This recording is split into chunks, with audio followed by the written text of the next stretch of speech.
scenes or in the reach of anyone. With our Canon AV1, the exposure's automatic.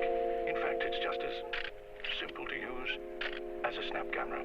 And as it takes all the zooms and accessories of the professional Canon system, you'll get really interesting results.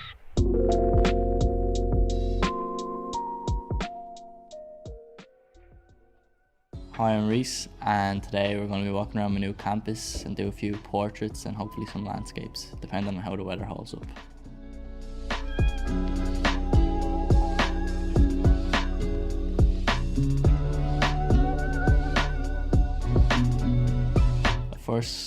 I think I got my first camera when I was 14 for my birthday, and from then I just took pictures of random stuff like oranges, my little brother, dogs, anything. There was no real goal behind it.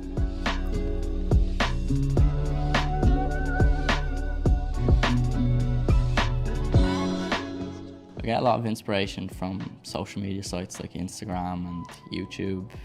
A lot of photographers like George Munsey, who has his own YouTube channel called Negative Feedback, and that would be probably the extent of my inspiration.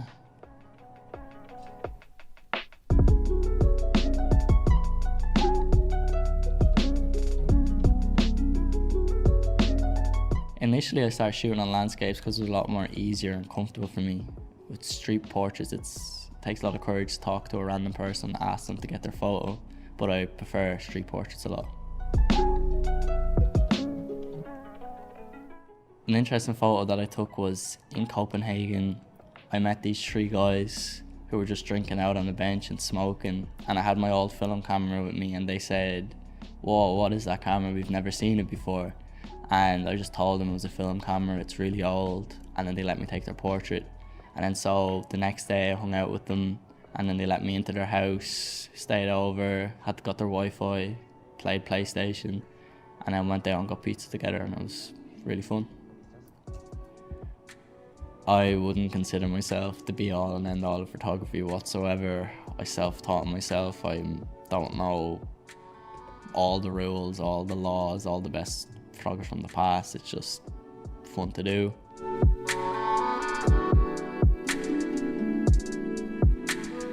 My family are very supportive about it. They, even when I would spend upwards of like 800 on a piece of equipment or a camera, they wouldn't directly question me about my expenditure, even though it is a bit risky putting that amount of money into something when you're uncertain about your future. But definitely, and even if my passion changes from photography to something else, they'd still be there behind me to support me.